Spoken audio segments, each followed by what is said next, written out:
आज आप इस पाँव को साफ करने वाले टूल का इस्तेमाल देखकर हैरान हो जाएंगे।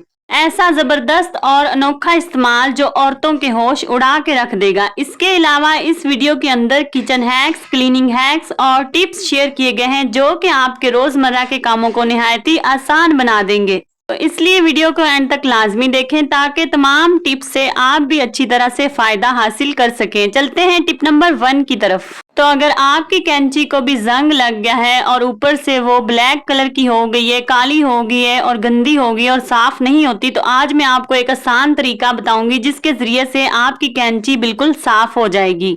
आपने लेना है सरसों का तेल। इस तेल को आपने कैंची के दोनों हिस्सों पर अच्छी तरह से लगा देना है। आप इस कैंची को खोल भी सकते हैं, मैंने खोला नहीं है, मैं वैसे ही ऊपर इसको क्लीन करके आपको दिखाऊंगी। इसके अलावा दूसरी चीज जो हमें चाहिए, यहाँ पे हमें चाहिए मीठा सोडा। मीठा सोडा आपने इस तरह से लगाना है जैसे मैं लगा रही हूँ। ये देखें, दोनों साइडों पे मैंने मीठा सोडा अच्छी तरह से ऊपर जो है ना वो लगा दिया है। मीठे सोडे की वजह से जितनी भी मैल कुचैल होगी ना वो साफ हो जाएगी। इसके बाद आपने लेनी है स्टील वूल जो कि किचन में आसानी से अवेलेबल है और आपने कैंची को इस तरह से अच्छी तरह से रगड़ना है। पहले एक पार्ट को आप रगड़ेंगे और उससे मैल उतारेंगे, फिर दूसरे की तरफ आएंगे। इस तरीके के साथ आप अपनी कैंची को घर बैठे आसानी से बिल्कुल साफ कर सकते हैं। बगैर बाजार गए आप घर में ही कैंची जो है वो तेज भी कर सकते हैं।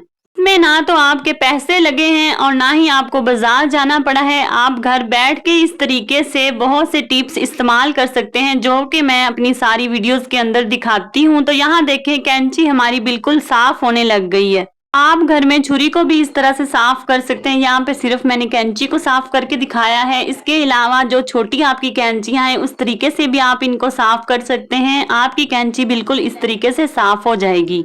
यहाँ पे मैंने ऑयल जो है ना वो दोबारा से लगाया है ताकि मजीद जो है ना हम इसे साफ कर सकें। तो आपने एंड तक लाजमी देखना है कितनी ज्यादा ये कैंची साफ हो जाएगी।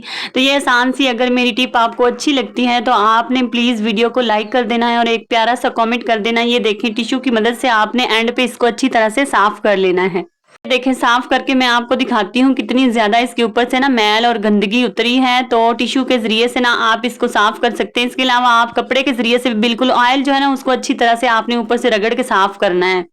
तो इस तरीके से आपकी कैंची ये देखिए बिल्कुल चमकती हुई शफाफ जो है ना वो कैंची इस तरह से लग रही है जैसे अभी मैं न्यू लेकर आई हूँ। और ये बहुत हमारी पुरानी कैंची थी और इसे हमने कभी इस तरीके से ना बहुत दिनों के बाद जो है ना वो साफ किया ताकि मैं अपने व्यूवर्स को दिखा सकूं कि किस तरीके से हम कैंची जो है ना वो साफ कर सकते हैं।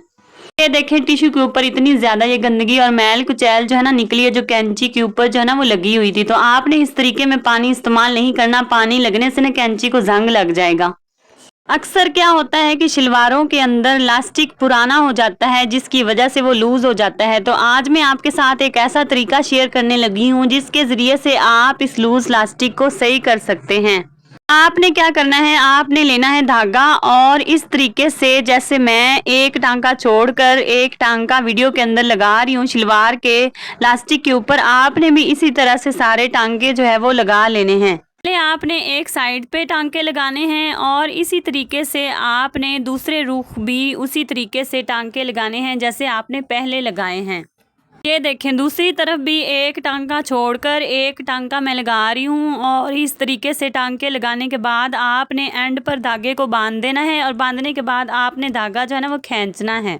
जितना आपने इलास्टिक जो है वो टाइट करना हो उतना आप जो है वो इस तरीके से टांके लगाएं। और ये देखें, धागा मैंने खींचा है और इतनी शलवार जो है ना वो तंग होगी, इसका इलास्टिक जो है ना वो तंग हो जाएगा।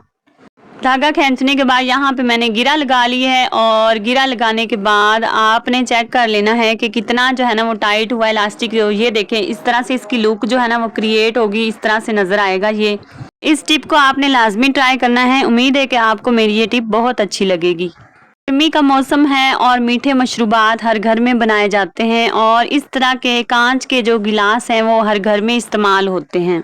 इस्तेमाल करने की वजह से और इनके ऊपर जो है वो दाग भी बन जाते हैं। तो आज मैं आपके साथ शेयर करती हूँ किस तरीके से आप इन्हें साफ कर सकते हैं। आपने लेना है मीठा सोडा और मीठा सोडा इस तरह से आपने इसके ऊपर डाल लेना है। तो गिलास को आपने थोड़ा सा गीला करना है, ज्यादा पानी जो है ना नहीं लगाना है। इसके बाद आपने हाथों की मदद से अच्छी तरह इसको जो है ना ऊपर से रब करना है मीठे सोडे को गिलास के ऊपर। भी शीशे के गिलास होते हैं ना, ऊपर से तो ये अच्छी तरीके से साफ हो जाते हैं, लेकिन अंदर से मैल कुचैल जो है ना, तह में जो है ना वो जमी रहती है। तो उसके लिए आपने एक स्पेशल जो है ना वो टूल बनाना है। मैं आपको दिखाती हूँ किस तरीके से आप अंदर से भी अच्छे तरीके से साफ कर सकते हैं। इस टूल को बनाने के लिए आपको चाहिए एक स्टील वूल और एक चाहिए आपको कांटा। कांटे को आपने इसके अंदर जो है ना वो फंसाना है स्टील वूल के अंदर, और इस तरीके से अंदर से आपने गिलास के अंदर इस स्टील वूल को घुमाना है कांटे के साथ। इस तरीके के साथ आपके इस छोटे से टूल के साथ अंदर से अच्छी तरह से गिलास जो है ना वो साफ हो जाएगा। जब भी आप शीशे के गिलास धोएं तो आप इस तरीके से आसानी के साथ इन्हें धो सकते हैं। और इस तरीके से ये देखें, अब मैं आपको धोने के बाद दिखा रही हूँ। ये इस तरह से लग रहा है जैसे मैं न्यू अभी बाजार से लेकर आई हूँ। तो इस तरह से आप भी अपने घर के सारे जितने भी गिलास हैं, जब भी मशरूबात के लिए और जूस और बोतल के लिए इस्तेमाल करें, तो इस तरीके के साथ आप अपने गिलास को अच्छी तरीके से साफ कर सकते हैं। फिर ना मैं आपको फ़र्क दिखाती हूँ। एक गिलास है जो मैंने अभी धोना था, वो वाला देखें, उसके ऊपर कोई शाइनिंग नहीं है और अंदर जो है वो उसके ऊपर धब्बे भी हैं। और जो मैंने धोया गिलास सोडे के साथ, वो देखें कितना ज़्यादा नीट और क्लीन हो गया है। के में आप साबुन की बजाय मीठा सोडा जो है वो शीशे के बर्तन धोने के लिए इस्तेमाल कर सकते हैं। इस तरीके से आपके बर्तन साफ हो जाएंगे। पांच दफ़ा क्या होता है कि फ्रिज जो है ज़्यादा पुरानी होने की वजह से या फिर बार बार खोलने की वजह से दरवाज़ा, ये जो उसके रबड़ होते हैं ना, ये लूज हो जाते हैं और गैस अंदर से ज़ाया होती रहती है। आपने कोई सा भी कागज़ लेना है और इस तरीके से पकड़ना है। उसके बाद आपने दरवाजे को अच्छी तरह से बंद कर देना है और फिर आपने कागज़ को बाहर की तरफ खींचना है। अगर तो कागज़ आपके हाथ में बाहर आ जाता है तो फिर आपका डोर सही नहीं है, और अगर आपका कागज़ जो है खींचने से बाहर नहीं आता तो फिर आपकी फ्रिज का रबड़ और आपका डोर जो है अच्छे तरीके से बंद हो गया है और वो सही है। तरीके से आप चेक कर सकते हैं कि आपकी फ्रिज से कहीं से गैस जो है वो लीक तो नहीं हो रही और आपकी फ्रिज सही काम कर रही है या नहीं कर रही। चलते हैं अपनी अगली टिप की तरफ। ये वाला टूल तो आपने घरों में अक्सर देखा होगा, और इस टूल के जरिए से अक्सर क्या किया जाता है, पाँव वगैरह की या हाथों की जो मैल होती है ना वो साफ की जाती है। आज जो है वीडियो के अंदर मैं आपको मैल कुचैल नहीं दिखाने वाली, बल्कि मैं आपको एक ज़बरदस्त और अनोखा इसका इस्तेमाल बताने वाली हूँ। यहाँ पर मैंने लिया है टूल ये वाला और इसके ऊपर मैंने डाल दिया है पानी। पानी डालने के बाद दूसरी चीज़ जो मैंने ऊपर डाली है वो है नमक। अपने भी नमक डालकर अच्छी तरीके से ऊपर फैला लेना है। यहाँ पर मैंने हाफ चम्मच जो है ना वो नमक का इसके ऊपर डाला है। दूसरी चीज़ जो मैं इसके अंदर डालने वाली हूँ वो है मीठा सोडा। मीठा सोडा जो है मैल कुचैल और गंदगी को साफ करने के लिए ज़्यादातर किचन में इस्तेमाल किया जाता है। ईद उल अज़हा करीब है और सबके घर में जो है छुरियां चाहिए होती हैं, और वो भी तेज़ चाहिए होती हैं ताकि गोश्त को अच्छे तरीके से काटा जा सके। तो इसके लिए छुरियों को बाज़ार ले जाया जाता है तेज़ करने के लिए। आने से पहले आपने ये वाला टूल जो है ख़रीद के रख लेना है, क्योंकि ईद वाले दिन आपके ये बहुत ज़्यादा काम आएगा। आपकी छुरियों को तेज़ करने के लिए इस्तेमाल होगा और आपके घंटों का काम जो है वो मिनटों में होने लग जाएगा इस टूल के साथ। आपको बाजार जाने की भी जरूरत नहीं पड़ेगी। अब आप छुरी को गर्म करके इस तरीके से ऊपर फेरेंगे ना, आपकी छुरी ज्यादा तेज होगी। और ये देखें, छुरी आपको नजर आएगी तेज होती है और इसकी धार जो है ना वो बहुत तेज हो जाएगी इस तरीके के साथ। यहाँ पे मैं आपको दिखाती हूँ, इसकी धार जो है ना वो भी पहले से ना बिल्कुल तेज हो गई है। तो ये वाला टूल जो है ना आपने भी लाजमी जो है ना ट्राई करना है, और ये बाजार में सिर्फ जो है ना 30 या 50 रुपए का आसानी से मिल जाता है।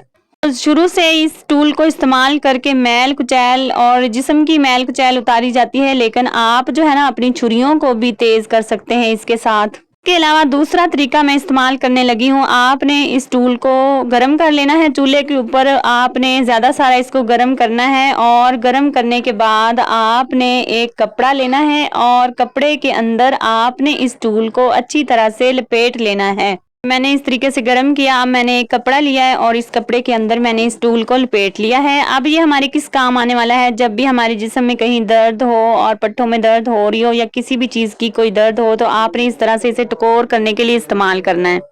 तो अगर आपके जिस्म में भी कहीं दर्द हो रहा हो तो आप इस तरीके से अपने जिस्म की टकोर कर सकते हैं। आज की वीडियो आपको कैसी लगी कमेंट में ज़रूर बताएं और दुआओं में याद रखें। अल्लाह हाफिज़।